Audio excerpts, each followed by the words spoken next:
Bizarre Brain Comics.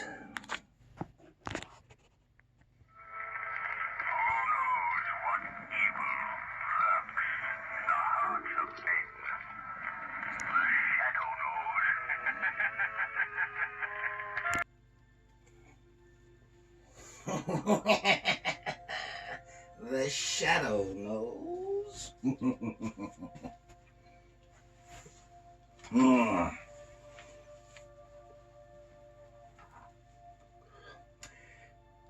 Hello and welcome to Bizarre Brain Comics. I am Gary, your host. And this is where I like to take a look at some older comics, talk a little bit about the characters and creators, and then examine the stories and the art. And as you probably could guess, this time I want to talk about The Shadow. Most specifically, this issue right here, The Shadow number 7, was it? Yeah, number 7 from DC Comics, 1974. This is written by Denny and drawn by the great Frank Robbins.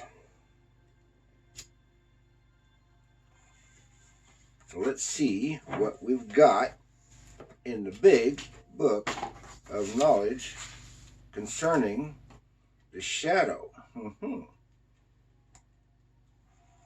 The Shadow, number 7 from DC Comics, 1974. Written by Denny O'Neil. Art by Frank Robbins. Okay, The Shadow is a fictional character created by the Street and Smith magazine publishers, written by Walter Gibson.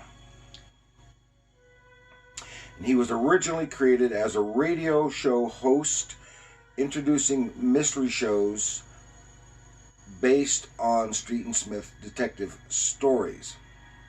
It's the Detective Story Hour, and it debuted in 1930.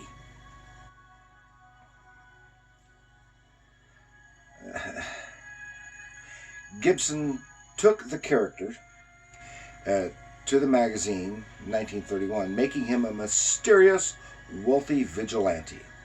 Yes, because he was a host. Like me. like the Crypt Keeper and all those, except these mysteries weren't on the horror side. They were straightforward detective stories.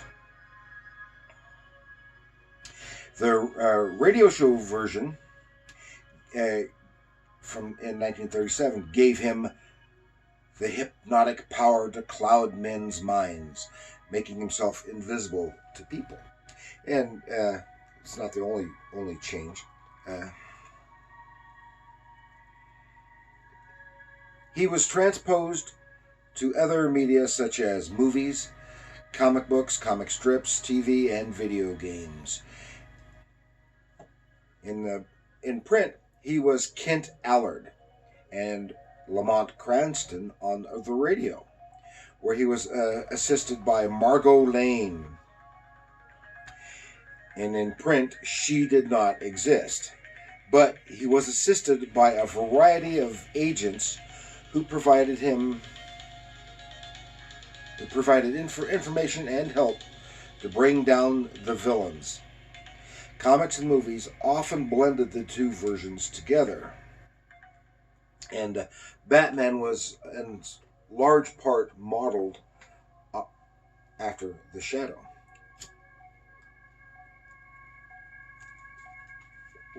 And then, of course, in comics, they have crossed paths a few times.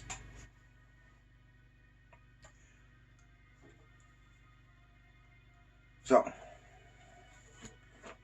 let's take a little look. And he's kept him in the 30s, where he belonged. Let's go back to the 30s.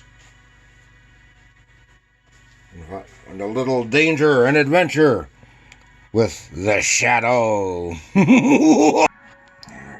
And here you can get a better view of that, the classic style, the cover from by Frank Robbins of The Shadow. You see here the woman in question and this horrid-looking hunchback. Not to mean that all hunchbacks are horrid-looking, but this one is.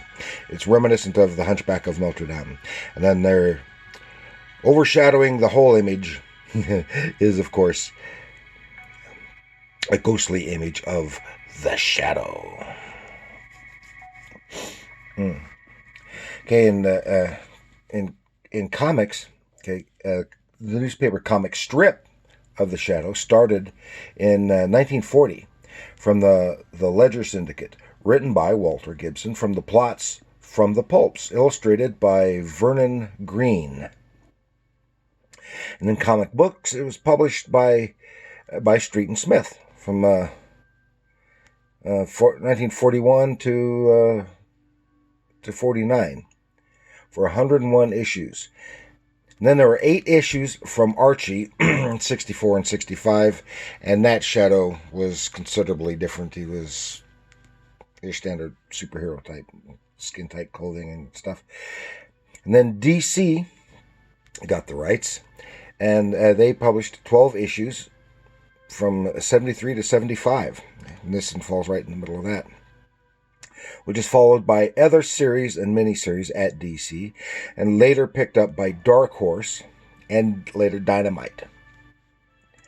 At times, he crossed over with Doc Savage, another pulp hero, and the Batman. So he's not entirely a lone wolf. Yes, in the radio show, he had the power to cloud men's minds and become invisible, which he never did in print. If you saw the movie from 25 or so years ago, they combined the two, and the Shadow looked like he does here, but he also had the power of invisibility, and that, even if it was real, it wouldn't work today with modern video technology. But still, of course, in the radio show, he didn't change clothes and become the Shadow, and he never carried the guns. In the radio show, he would just turn on his power, and people couldn't see him, and then he was the Shadow. But his shadow could be cast. And he was cast. The Shadow. He wore dark clothes. He was an expert in hand-to-hand fighting and weaponry, and he wore the dark clothes, and he was almost like a ninja. He would hide in the shadows, which is a technique that the Batman later used also, so that he usually could not be seen, which is why he was known as the Shadow. Let's take a look inside here. Try to be brief on this. It's a big splash page from Frank Robbins, and he also did it doesn't give him credit, but I recognize his lettering here. So he also did the lettering. Maybe he did the coloring too, because there's no coloring credit either.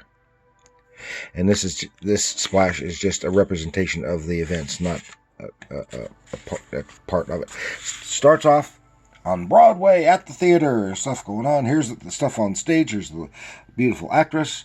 Says, "Very well, Jason. If you insist on being a cur, you can bark elsewhere." Knows what's going on.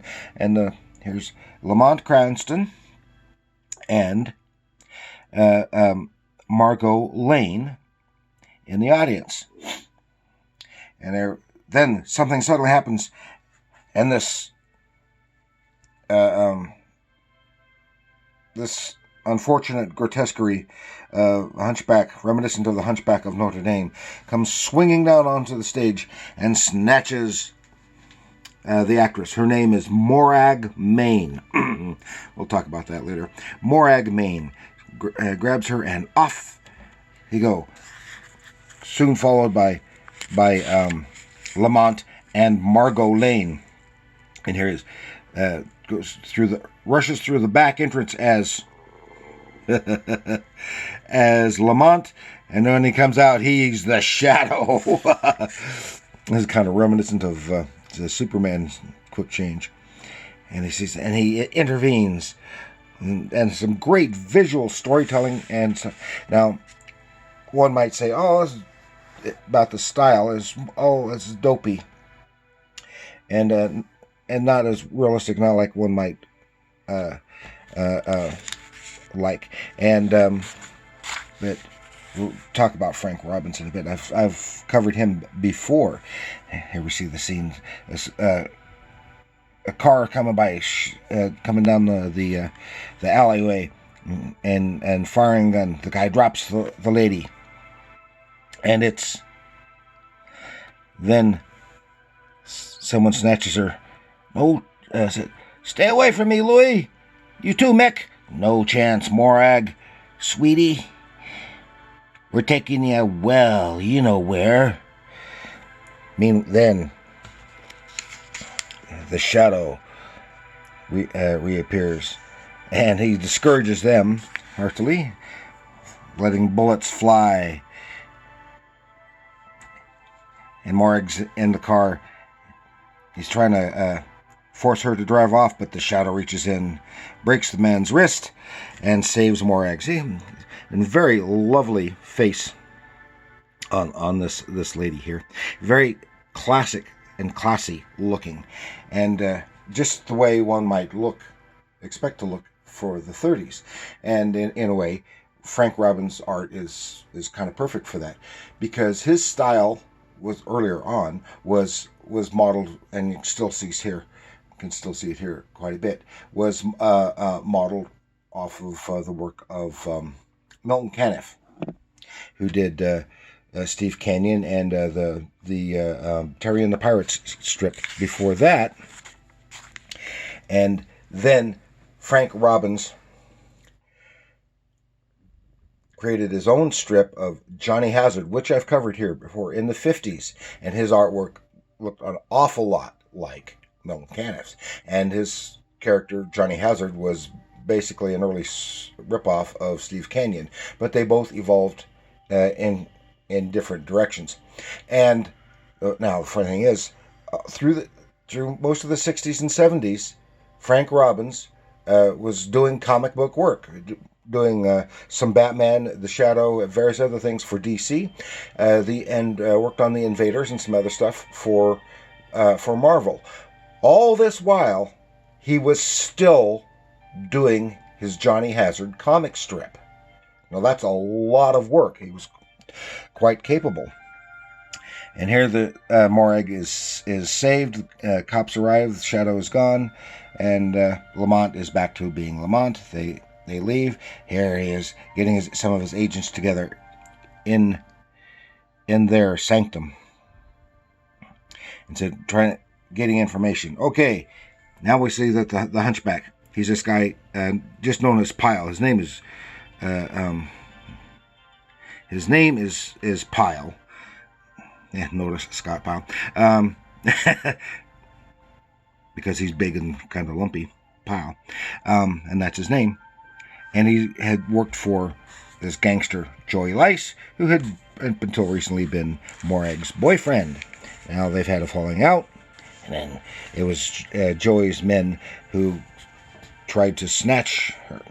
And here you see the classic image of the Shadow, the slouch hat, the scarf around his face, and a long Roman nose.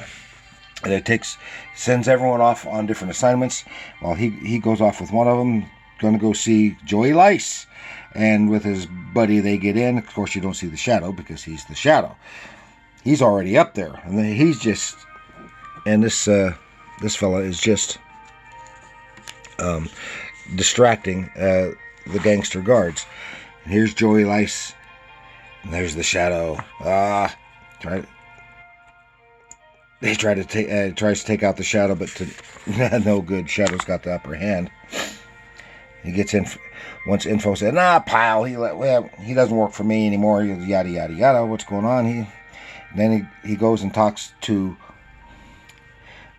Morag, Maine. Now, notice Morag, Maine, and Margot Lane. The character is modeled after Margot Lane, her name anyway. And the name Morag is an anagram of Margot. then Maine is just an altered spelling of Lane. Denny O'Neill was kind of slick. And she tries to make time with the shadow. But he has, then she's repulsed. Oh, your lips, cold as ice. What kind of man are you? And he always has this, see here, the way the balloon is drawn for him.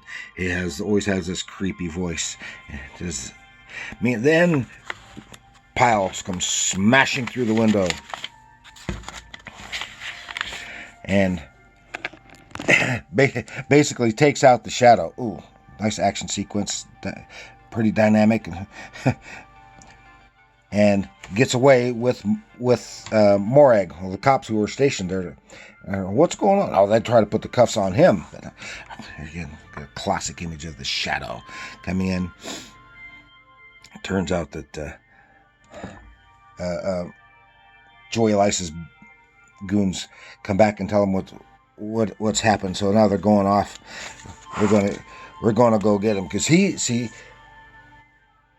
Pyle was sweet on Morag, and he quit Joey Elice because Joey Elice, being vindictive SOB, was going to kill Morag. So Pyle, while kidnapping her, his goal is to protect her. Here they are with in Shreve's taxi. He has the guy Shreve. He's a cab driver, and he's always driving Lamont and Margot around, and then he's also always driving the Shadow around, and he's one of his agents. And they go to this abandoned brewery, which is where Pyle lives. And here he is. Trying to be sweet. She's repulsed by him. But he said, "I'm here I just protect you, black man. Joy say police bad. Man in black bad. We stay here safe. You pathetic beast. Can't you understand anything?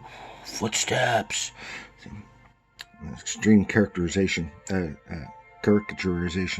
of his features. And here he is, and classic Hunchback of Notre Dame imagery here.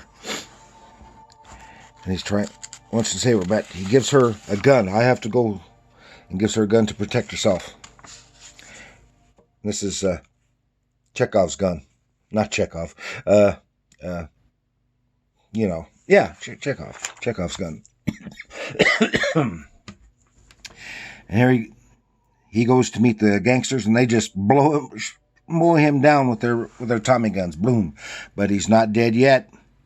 He still acquits himself, taking out those gangsters. And then heads back to protect Morag while the rest of the gangsters come up, and they're surprised at all the carnage. Meanwhile,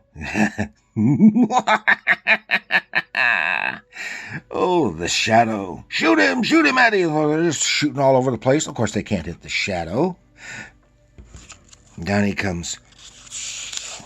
Whumping, and then the gun's empty, and then the Shadow gets him, takes him down. Meanwhile, we hear gunshots again. Wham, blam, blam. And there's Morag firing her gun. Uh-oh.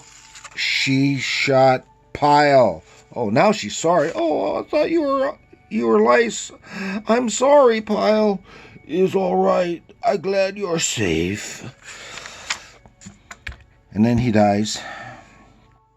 She is sorry, but he's dead, isn't he? Yes, poor beast. She's sorry, but she doesn't mourn. She's a cold-hearted witch, though. Here she is.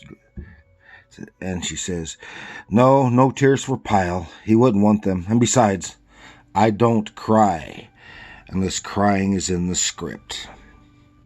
And then outside, the laugh of the Shadow.